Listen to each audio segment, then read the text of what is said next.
முருகாசரணம். மயிலும் மயிலும் சேவலும் துணை. இன்று மருவுமலர் வாசை எனும் புகழிமலை திருப்புகழ் பாடலில் பார்க்க இருக்கிறோம். இந்த புகழிமலை தலத்திலே 1980ஆம் வருடம் எங்கள் சபையினர் படிவிழாவிலே கலந்து திருப்புகழ் பாடி மலை ஏறுகையிலே விராலிமலை பாடலிலே குருநாதர் அருணகிரி பெருமான் பாடியது போல விடாது மழை வாரி சிந்த என்ற வாக்குப்படி நடுமலையில் துவங்கி மலை உச்சி வரை ஹிதமான மழை தூறலில் நனைந்தபடியே முருகன் புகழ் பாடி மலை ஏறினோம் என்பது அடிய நினைவிற்கு வருகிறது. அந்த நாள் ஞாபகம் நெஞ்சிலே வந்ததே. பாடலையும் பொருளையும் கேட்டு புகழிமலை சிறப்பை நோக்கி இறுதியிலே சிவநேச வெண்பா பாடல்களை பார்த்து இன்றைய பதிவை நிறைவு செய்வோம். முருகாசரணம். குகார்ப்பணமஸ்து.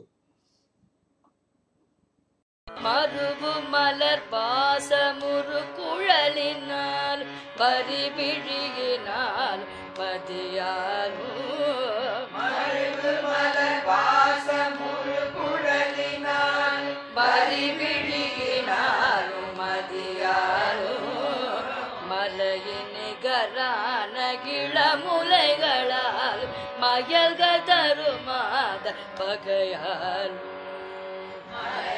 நிகரான இளமுலைகளால் மயல்கள் தருமாத பகையாலும் கருது பொருளாலும் மனைவி மகவான் கடல் அலையில் மூழ்கி அலைவேணோ கருது பொருளாலும் மனைவி மகவான் கடல் அலையில் மூழ்கி அலைவேணோ கமல பத வாழ்வு தர மயிலின் மீது கருணையுடனே முன்பரவேணும் கமல பத வாழ்வு தர மயிலின் மீது கருணையுடனே முன்பரவேணும் அருமறைகளோது பிரமன் முதல் மால் அமரர் முனிராஜ் தொழுவோனே அருமறைகளோடு பிரமன் முதல் மால்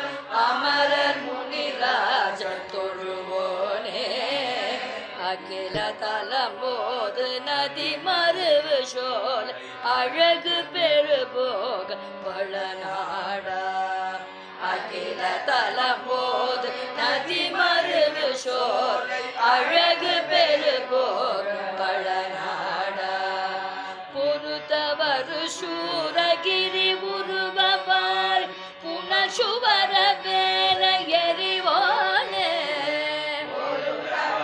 சூரகிரி உருவமாய் புனசுவர வேலை எரிவோனே புகழறியதான தமிழ் முனிவரோது புகழி மலை மேவ பெருமாளே புகழறியதான தமிழ் முனிவரோது புகழி மலை மேவ பெருமாளே கமல பத வாழ்வு தர மகிழின் மீது கருணையுடனே முன் வரவேணும் புகழறியதான தமிழ் முனிவரோது புகழி மலை மேவ பெருமாளே புகழி மலை மேவ பெருமாளே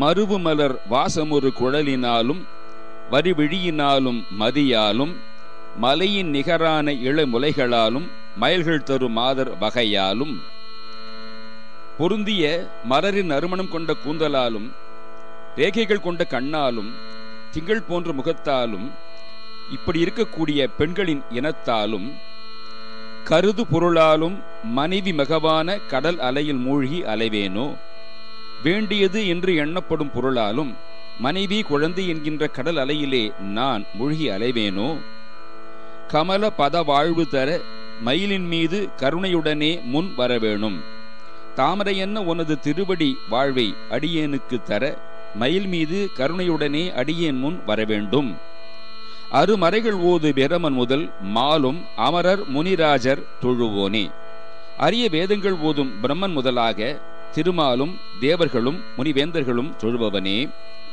அகில தலமோது நதி மருவு சோலை அழகு பெரு போக வளநாடார். எல்லா தலங்களில் உள்ளாரும் புகழ்கின்ற நதி சேரும் சோலைகளால் அழகு பெரு செல்வ அல்லது இன்ப வளங்கள் கூடிய நாடனே. பொறு தவறு சூரர் கிரி உருவ வாரி புனல் சுவர வேலை எறிவோனே. போர் செய்ய வந்த சூரர்களும் கிரௌஞ்சகிரியும் ஊடுருவும்படியும் கடலில் நீர் வற்றவும் வேலை செலுத்தியவனே. புகழ் அரியதான தமிழ் முனிவர் ஓது புகழிமலை மேவு பெருமாளே. சொல்லுதற்கு அரிதான தமிழ் முனிவராகிய அகத்தியர் புகழ்கின்ற புகழிமலையில் விற்றிருக்கும் பெருமாளே.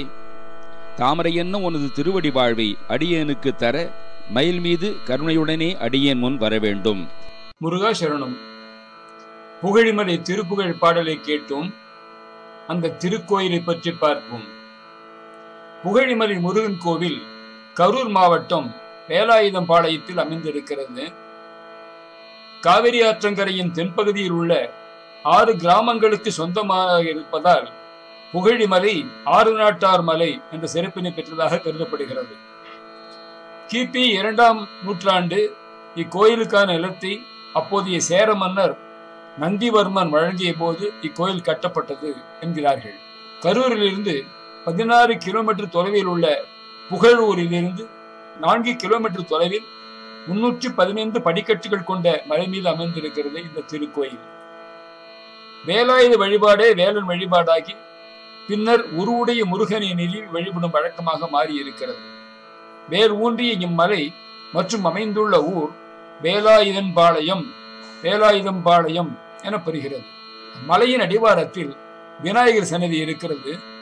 மலையின் நுழைவாயில் மண்டபத்தில் மலையை நோக்கி மேற்கு திசையில் முருகனுடைய மயில்வாகன சன்னதி அமைந்திருக்கிறது.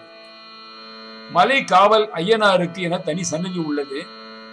இதிலிருந்து 48 படிகள் ஏறியவுடன் தென் திசையில் உள்ள சிறிய குகையில் சிவன், பார்வதி, ஔவையார் சுதைகள் அமர்ந்த நிலையிலே இருக்கின்றன.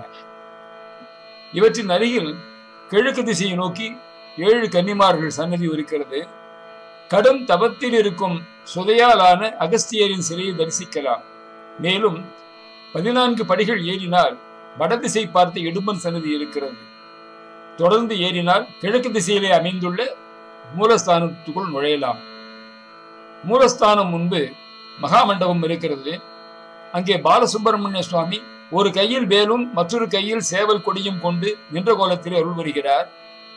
முருகனுக்கு பின்புறம் இடதுபுறம் தலை சாய்த்தபடி தேவமயில் இருக்கிறது.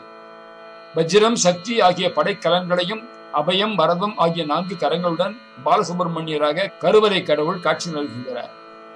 முருகனை தரிசித்த பிறகு சந்நிதியை விட்டு வெளியே வந்தவுடன் வலப்புறம் சிவலிங்கம், மீனாட்சி அம்மன், கொடிமரம் மற்றும் நவகிரகங்களை தரிசிக்கலாம். கோவிலின் பின்புறம் நட்ட வேல் ஒன்றும் கிணறு ஒன்றும் இருக்கின்றன. இத்திருக்கோயிலில் தைப்பூச உற்சவத்திற்கு சிவன் சன்னதி கொடிமரம், சுப்பிரமணியர் கோயில் கொடிமரம் இரண்டிலும் கொடியேற்றி 13 நாட்கள் உற்சவம் நடைபெறும். தைப்பூச தேர்விழா சிறப்பாக நடைபெறும். ஐப்பசி கந்தசஷ்டி உற்சவம் சூரசம்ஹாரத்துடன் 7 நாட்கள் நடைபெறும். அதில் 50,000 பக்தர்களுக்கு குறையாமல் கலந்து கொள்வார்கள். கார்த்திகை தீபம், ஆழி கிருத்திகை, மாத கிருத்திகை, சஷ்டி நாட்களிலே பக்தர்கள் கூட்டம் மிக அதிகமாக இருக்கும்.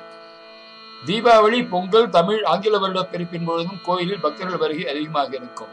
இந்த தலத்தில் உள்ள விஷ்ணு துர்க்கையை 12 வாரம் வேண்டிக் கொண்டு எலுமிச்சம்பழ விளக்கு ஏற்றி வணங்கினால் கல்யாணம் கைகூடும் என்பது நம்பிக்கை. சஷ்டி விரதம் இருந்து மலையில் உள்ள கார்த்திகேயனை வணங்கினால் குழந்தை வரம் கிடைக்கும் என்ற உறுதி இப்பகுதி மக்களின் உள்ளத்திலே ஆழ பதிந்திருக்கிறது. இத்தலத்திற்கு காகிதபுரம் என்ற பெயரும் உண்டு. அதனால்தான் என்னவோ இத்தலத்திற்கு அருகிலே தமிழக அரசின் காகித உற்பத்தி தொழிற்சாலை TNPL அமைந்திருக்கிறது. அடுத்து சிவனே சிவன்பா பாடல்களை பார்த்து பதிவை நிறைவு செய்வோம். முருகா சரணம். பொன் போல பொறுமையுளார் பொன்றிவிடாய் நீ என்பார், என்போல் பொறுமை உளார் யார் கண்டாய், பொன்போக அல்லாம்படி சினம் கொண்டு ஆணவம் செய்யும் நாமை எல்லாம் பொறுக்கின்றேன்.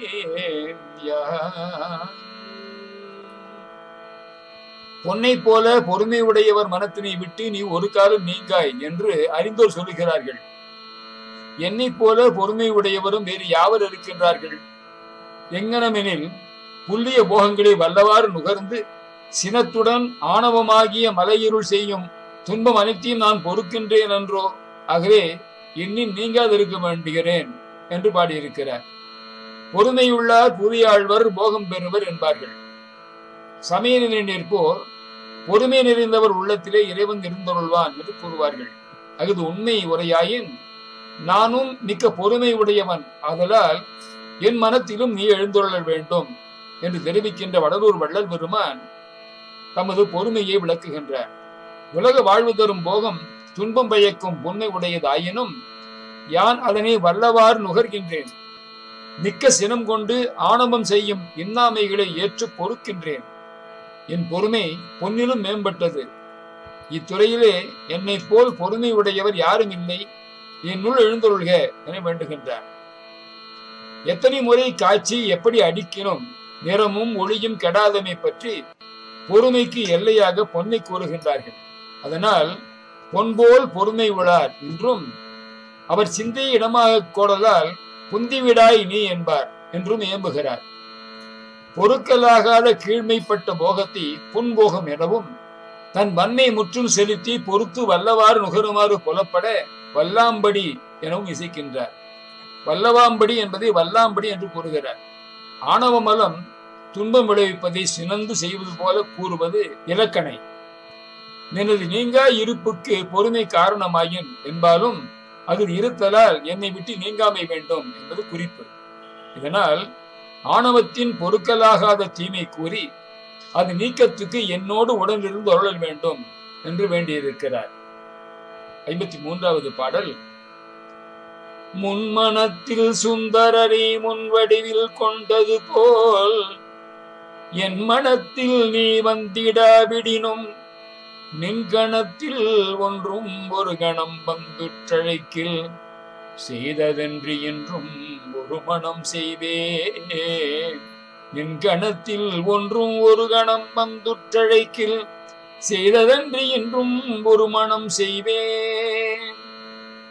முன்னாளில் சுந்தரமூர்த்தி சுவாமிகளுடைய திருமணத்திற்கு நீயே வலிந்து முன் சென்று அவரை தடுத்து ஆட்கொண்டது போல என் திருமணத்திற்கு நீ வாராயினை. ஆயினும் இப்பொழுது நின் கணங்களிலே ஒன்று ஒரு கண நேரம் வந்திருந்து என்னை வா என்று அழைக்குமாயின் முன் செய்ததே என்று நான் இன்றைக்கே வேறு ஒரு திருமணம் செய்து கொள்ளும் ஏற்பாடு செய்வேன் என்று பாடுகிறார்.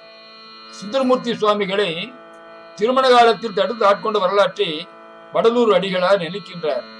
அதே நிலையில் ஆட்கொண்ட சிவனை நினைந்து, பெருமானே, எனக்கு திருமணம் நடந்த பொழுது நீ வரவில்லை, நின்னை சூழ்ந்திருக்கும் கணங்களில் ஒன்று வந்து என்னை அடைக்குமாயின் இப்பொழுது வேறு மனம் செய்து கொள்வேன் என்ன சொல்கின்றாய் என்று இப்பாடல்களை கேட்கிறார்.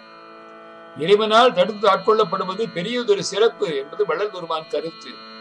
சுந்தரமூர்த்தி சுவாமிகளுக்கு திருமணம் நடந்த பொழுது சிவபெருமான் வேதியர் வடிவிலே ஒருவரும் அழையாதிருக்கவும் தாமே வலிதில் சென்று வல்வழக்கிட்டு ஆட்கொண்ட செய்தி நாடறிந்தது. அதனின் முன்மனத்தில் சுந்தரரை முன்வடிவில் கொண்டது என்று குறித்துரைக்கிறார். வள்ளலார் திருமணம் ஒரு கலக்கமும் இன்றி இனியே நடந்தது என அவர் வரலாறு கூறுகிறது. அவரும் என் மனத்தில் நீ வந்திடாவிடினும் என்று உரைக்கின்றார். சிவனை சூழ இருப்பன சிவகணம் என்பர். அவற்றுள் பேய்களும் உண்டு. பேயாய் நற்கணத்தில் ஒன்றாய நாம் என்று காரைக்கால் அம்மையார் கூறுவார். நீ வாராது நின் கணக்கில் ஒன்று வந்தாலே போதும் என்பார். நின் கணத்தில் ஒன்று எனவும் அதுதானும் நெடிதிருக்க வேண்டா, ஒரு கணப்பொழுது இருந்துவிட்டு அழைத்தால் அமையும் என்றற்கு ஒரு கணம் உற்று அழைக்கின் எனவும் கூறுகிறார். சுந்தரரை தடுத்தாண்ட செயலில் நமக்கு இருக்கும் பெருமதிப்பை வள்ளலார் இதனால் வெளியிடுகின்றார். இதனால் இவ்வாற்றல் சுந்தரர்பால் கொண்டிருந்த அருட்பாட்டினை வள்ளலார் வியந்தவாறு என்பதை காணலாம். 54வது பாடல். செய்யார் அழலே நின் செம்மேனி என்னினும் என் ஐயா நின் கால் பிடித்தற்கு அஞ்சேன் கான் மெய்யா இஞ்ஞான்று கண்டு நான் மகிழ நன் தொண்டன் என்றனையும் ஏன்று கொண்டால் போதும் எனக்கு. நன் தொண்டன் என்றனையும் ஏன்று கொண்டால் போதும் எனக்கு. நெருப்பின் திறமே சிவபெருமான் திருமேனி என்று சான்றோர் கூறியதை வள்ளல் பெருமான் எண்ணுகிறார். நெருப்பின் நிலம் என்பான் சிவந்த தழலே சிவன்மேனி என்றாலும் தமக்கு தொண்டன் என்று என்னை அவர் ஏற்றுக்கொண்டால் சிறிதும் அஞ்சாமல் அவர் திருவடியை தீண்டி பிடித்து பணி செய்வேன். எனக்கு அருள் புரியாது இருப்பது கண்டு வருத்தம் மிகுகிறது என்று இந்த பாடல்களில் தெரிவித்திருக்கிறார். சிவந்த நெருப்பேன் என் செம்மேனி என்று அறிந்தோர் சொல்லுகின்றார்கள். ஆயினும் ஏன் ஐயா, யான் என் திருவடிகளை பிடித்திருக்க அஞ்ச மாட்டேன். மெய்யாக இன்று நான் கண்டு மகிழும் பொருட்டு இவன் நம்முடைய தொண்டன் என்று சொல்லி என்னையும் ஏற்றுக்கொள்வாயின் அதுவே எனக்கு போதியதாம் என்கிறார். சிவனை கண்டிருந்த சான்றோர்கள் தழலுமேனியன் தையலோர் பாகம் அமர்ந்தவன் என்று உரைக்கிறார் சுந்தரர். செம்மை நிற அழல் என்பது செய்யார் அழல் என வந்தது. அழல் நிற மேனியை அழலே செம்மேனி என்பது மதி போன்ற முகத்தை மதிய முகம் என்பது போலும் உருவகம். அழலே மேனி எனினும் அஞ்சத்தகுவதில்லை என்பது தோன்ற எண்ணினும் என் என உரைக்கிறார். கால் பிடிப்பது என்பது சிறு செயல் ஆயினும் யான் அதனை பெரும் தொண்டாக மதித்து அச்சமின்றி செய்வேன் என்பவராய் ஐயா, என் கால் பிடித்தற்கு அஞ்சேன் காண் என உரைக்கின்றார். கண்களால் காண்டல் வேண்டும் என்பதற்கு மெய்யாக கண்டு என்றும் அதுவும் இன்றே கண்டு மகிழ வேண்டும் என்பவராய் மெய்யாக இஞ்ஞான்று கண்டு மகிழ என்றும் உரைக்கின்றார். மெய்யா என்பதை மெய்யனே என்று வினையாக கோடலும் ஒன்று. கண்டு மகிழ வேண்டுமாயின் நீ என்னை தொண்டன் என்று ஏற்றுக்கொள்ள வேண்டும். அப்பொழுதுதான் உன் அணுக்க தொண்டர்கள் என்னை கண்டு மகிழுமாறு அணுகிவிடுவார்கள் என்பாராய் என்றனையும் நம் தொண்டன் என்று ஏற்றுக்கொண்டார் போதும் என்று விண்ணப்பிக்கிறார். தொண்டனாவதற்குரிய தகுதிகளில் குறைபாடு உடையவனாகி என்னையும் என்று பொருள்பட நிற்றலின் உண்மை சிறப்பு. நம் தொண்டனன்னு ஏன்று கொள்ளும் சிறப்பு மிக உயர்ந்து பேராகும் என்பது தோன்ற ஏன்று கொண்டார் போதும் எனக்கு என்று கூறுகிறார். ஞானமே வடிவாய் நன்மணி மன்றிலே நடிக்கும் பாதமே பிடித்தேன், எனக்கு இது போதும் பண்ணிய தவம் பொலித்ததுவுமே என்று சிவப்புண்ணிய பேர் அருட்பாவிலே வள்ளல் பெருமானே பாடியிருக்கிறார். இதனால் சிவத்தொண்டன் என என்று ஏற்றுக்கொள்ளப்படும் தகுதியின் நலம் கூறுகிறார் வள்ளல் பெருமான். அருணகிரி பெருமானும் பந்த பசிதனி எனும் திருப்புகழிலே ஒரு மகிடமிசையேறி அந்தகனும் என்னை அடர்ந்து வருகையினில் அஞ்சல் என வலிய மயில் மேல் நீ அந்த மரலியொடு கந்த மனிதன் நமதன்பன் என மொழிய வருவாயே என்று பாடியிருக்கிறார். அடுத்த பதிவிலே தொடருவோம். அருட்பெருஞ்சோதி அருட்பெருஞ்சோதி தனி பெரும் கருணை அருட்பெருஞ்சோதி.